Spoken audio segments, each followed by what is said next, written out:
MP board के class 6 के सभी विद्यार्थियों के लिए आज इस वीडियो में सामाजिक विज्ञान की आपकी जो 8 ग्रेड की अभ्यास पुस्तिका है, इस पुस्तिका का आज हम पार्ट 11 कंप्लीट करेंगे। तो फुल सॉल्यूशन मैं आपको बताऊंगी, वीडियो में अंत तक आपको बने रहना है। तो बिना किसी देरी के चलिए हमारे पार्ट की तरफ हम बढ़ते हैं।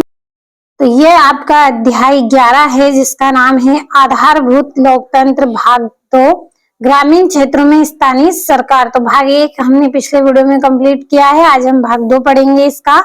तो इसमें आपको सही विकल्प चुनकर लिखना है। पहला है पंचायती राज व्यवस्था से संबंधित कथनों में से सही कथन नहीं है। तो पंचायती राज व्यवस्था एक ही स्तर पर कार्य करती है, यह कथन इसका सही नहीं है। तो सी नंबर वाला आपका इसमें राइट आंसर है।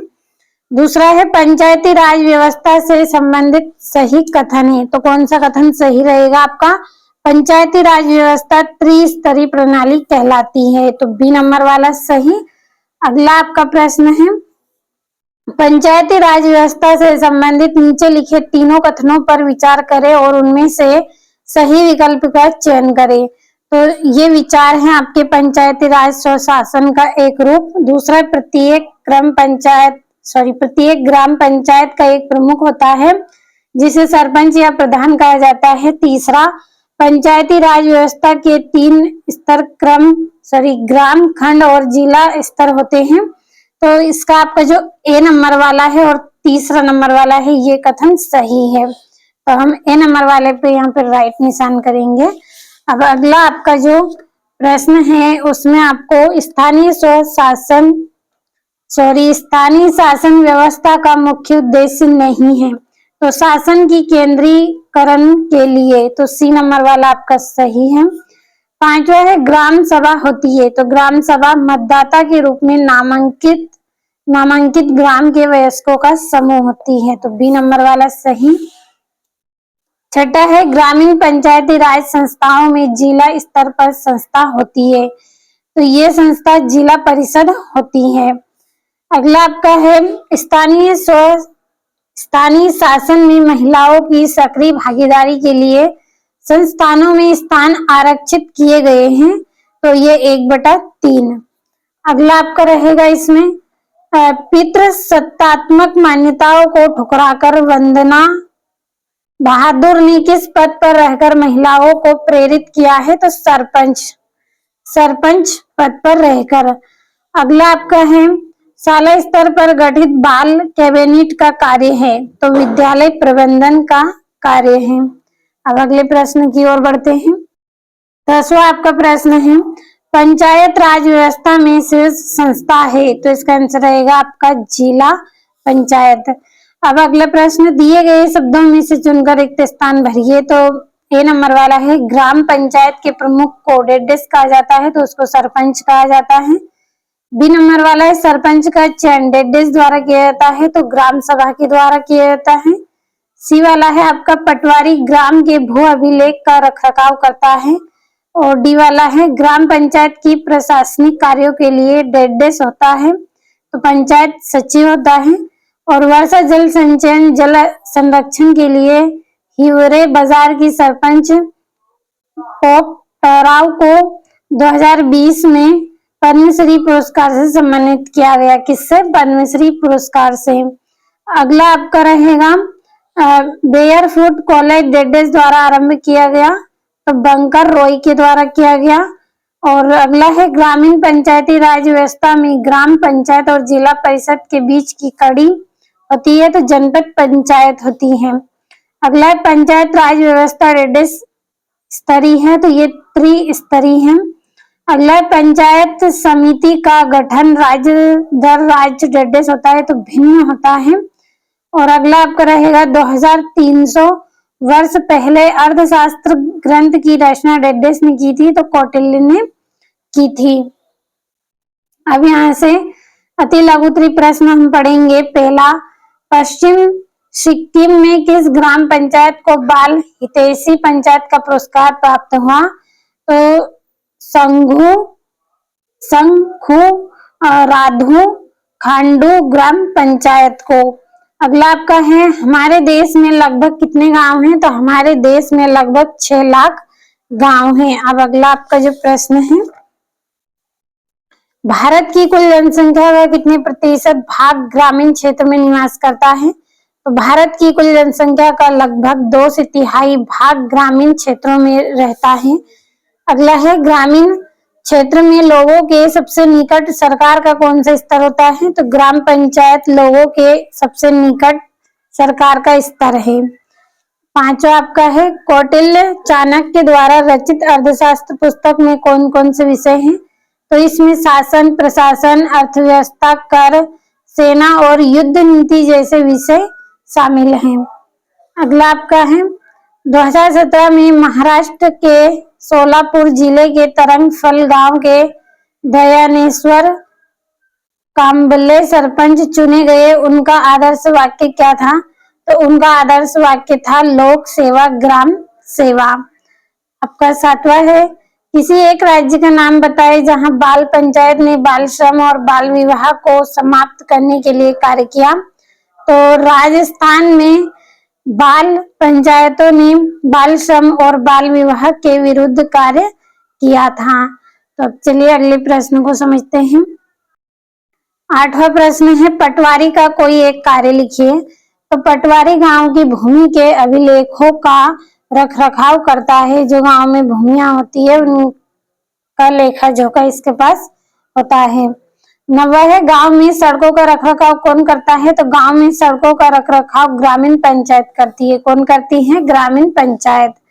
10वां, ग्रामीण क्षेत्र में जनता की सक्रिय भागीदारी बनाए रखने के लिए किस संस्था की स्थापना की गई? तो इसके लिए ग्राम सभा की स्थापना की गई। लघु उत्तरीय प्रश्न है आपका, एक ग्राम पंचायत का सदस्य होने के लिए क्या योग्यता होना आवश्यक है? तो ग्राम पंचायत का सदस्य बनने के लिए व्यक्ति की आयु कम से कम 21 वर्ष होनी चाहिए। कितनी होनी चाहिए? 21 वर्ष की आयु होनी चाहिए। अगला है, सरपंच का चयन कैसे होता है? तो सरपंच का चुनाव ग्राम पंचायत क्षेत्र के मतदाताओं द्वारा किया जाता है। जो हम गांव के जो लोग होते हैं वो सरपंच को वोट देते हैं, हम चुनते हैं, हमारे वोट के माध्यम से वो सरपंच बनता है। अगला है, हिमालय की तराई में बसे लक्ष्मणपुर गांव के लोगों की मुख्य आवश्यकता क्या क्या है? तो खेतों के लिए पानी, मुख्य सड़क और प्राथमिक विद्यालय का रखरखाव। खेतों के लिए पानी चाहिए, मुख्य रूप से सड़क होनी चाहिए और प्राथमिक विद्यालय का रखरखाव होना चाहिए।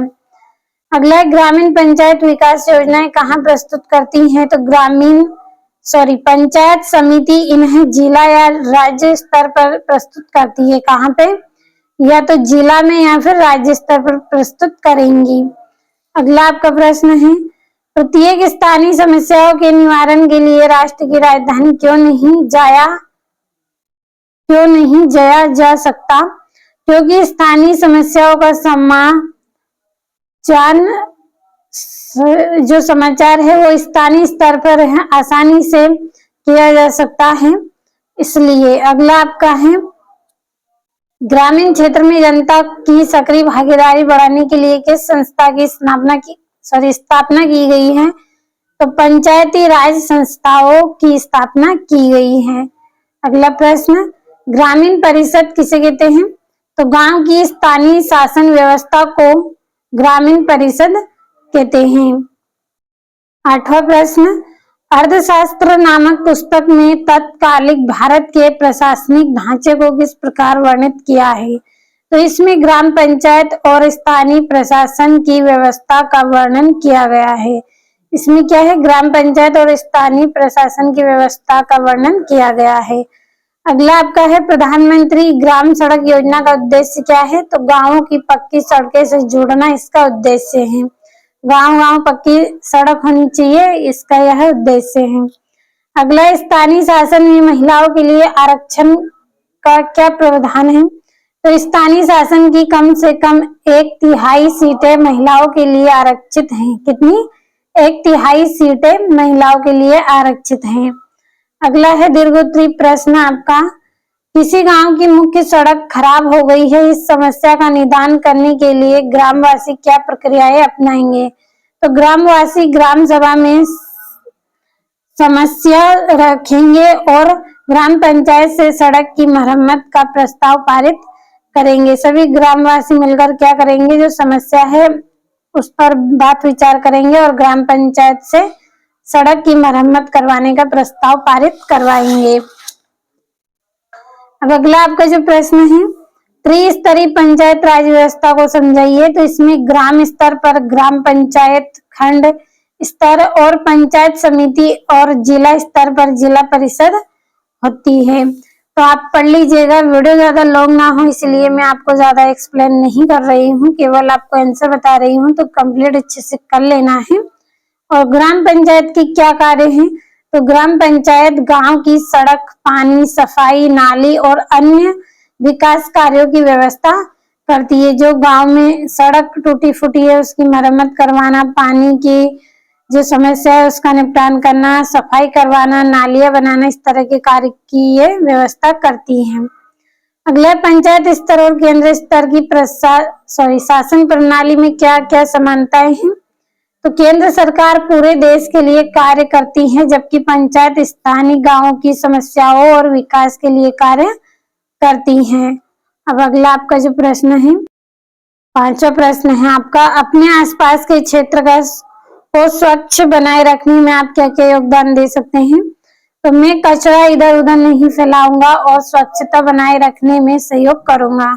कचरे को इधर उधर हम नहीं फैलाएंगे और स्वच्छता बनाए रखने के लिए जो सहयोग हो सकेगा वे सहयोग हम करेंगे। तो आज इस क्लास में मैंने आपको पार्ट 11 अच्छे से कंप्लीट करवाया है।